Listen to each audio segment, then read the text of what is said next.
पता ये चला एक ऐलान में नाम की गड़बड़ी हो गई थी ना, उसने दोबारा नाम लगवा दिया आकर के, तो वही डबल चढ़ा दिया और जिम्मेदार मौलवी। फिर हम चोरी ठहराते ना, दूसरे के मुहासबा करने से बेहतर है अपना मुहासबा करें, अपने आप को जज करें, आप खुद को खड़ा करें आईने के आगे और पूछे क्या हम ही हैं जिनके लिए हुजूर रातों को रोते रहे? हम ही हैं जिनके लिए मुस्तफा ने रातों रात रोकर के गुजारी? हम सही चल रहे हैं, हमारे कदम दुरुस्त है, हमारे रवैये अच्छे हैं? अरे पूछ अपने आप से, खुदा की कसम जब अपने आप को खड़ा करके आईने के आगे सवाल करोगे तो तुम्हारा वजूद खुद तुमसे कहेगा वो जो जन्नत की जमानत दे के गया था ऐसा तो मुझे कुछ भी नहीं है, वो जो जन्नत की कह के गया था ऐसा तो मुझे कुछ भी नहीं है। तुम्हें पता है जन्नत इतनी सस्ती भी नहीं है कि एक रात में कोई जन्नत बांट के चला जाए। और तुम्हें खुदा का वास्ता अगर जन्नती लोग देखने हैं तो चलो हुजूर की चौखट में लेके चलो, देखो वो कैसे कैसे लोग थे। आज दीन के लिए जरूरत पड़ जाती है, लोग मस्जिदें छोड़ के भाग जाते हैं, दीन की बात आ जाती है, लोग काम दबा के निकल जाते हैं। मैं पूछना चाहता हूँ जो दीन के लिए 2 रुपए देते हुए घबराता है वो हुजूर के लिए सर कैसे दे सकता है? ये बात समझ में नहीं आती है। अगर सर देने का दावा है तो उससे पहले सर देने से पहले ये सच्चाई साबित करो कि हम सिर्फ सर देने वाले नहीं, हम नबी को दिल देने वाले हैं। अल्लाह अकबर, या रसूलल्लाह, जिंदाबाद। मगर हमें जो दीन याद आता है ना मतलब की जगह याद आता है। बुरा मत मानिए, मतलब की जगह।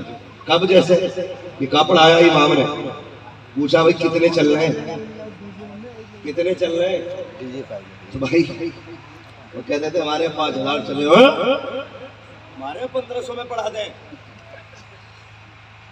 ये अगला जवाब, हमारे 1500 में पढ़ा दें, तुम्हारे नया दीन है।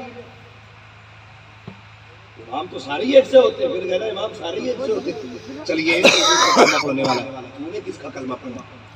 जो तूने 6 घंटे डीजे बजाया, 8 घंटे लोगों की नींद खराब करी, तब दीन याद नहीं आ रहा था? निकाह में आके दीन याद आया? हाँ कह रहा प्रधान 70,000 का डीजे करा, दीवारों का हिला दूं तो मुखिया ना कहिए।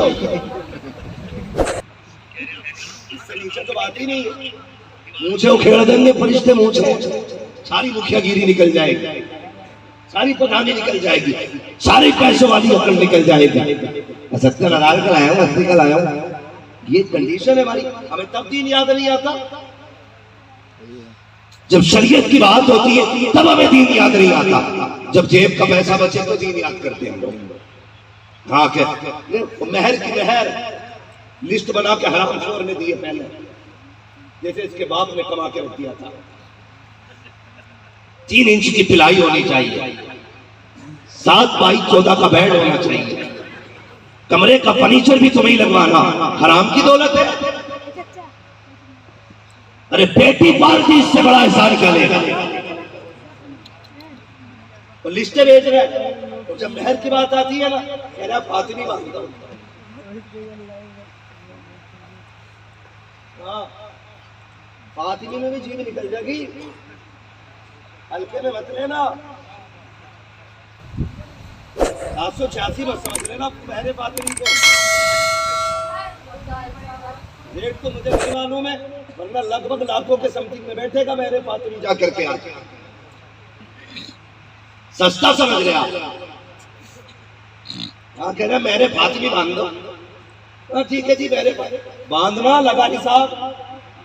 कह रहा ना जी 11वीं की निस्बत से 11,000 कर लो। इसमें तेरी नहीं चलेगी, यह हक बच्ची का।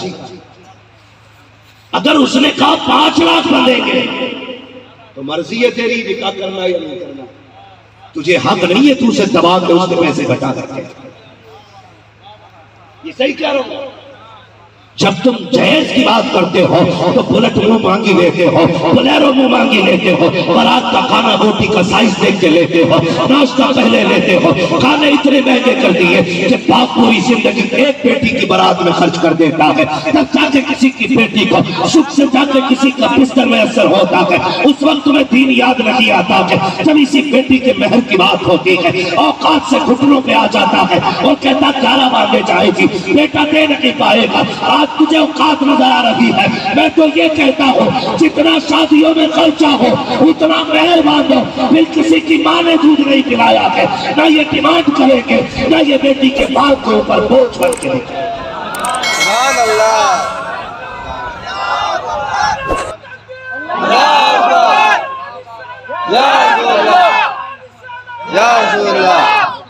उतना ही बांधो जितना खर्चा आ रहा है जहेज से। हम देखें फिर कौन बुलेट मांगेगा, फिर हम नहीं जानिए कोई बुलेट मांग ले।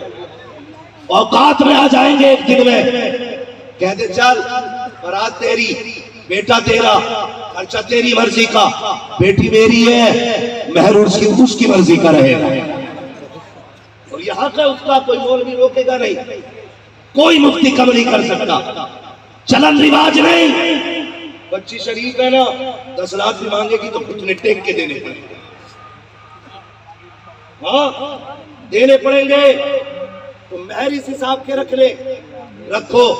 मानने वाले नहीं है, जलसे में बैठ के सोचते हैं कि हाँ भाई नहीं डिमांड करेंगे, कई बार वादा करेंगे, फिर बच्चे बेटियों पे बोझ बन जाते हैं, फिर बन जाते हैं। सोचो यार, आज मेरे आगे बेटी है, कल आपके आगे भी तो आनी है ना, कल आपके आगे भी तो आनी है ना बेटी, खाली मेरे ही आगे तो नहीं है ना, बेटी सभी के आगे आनी है।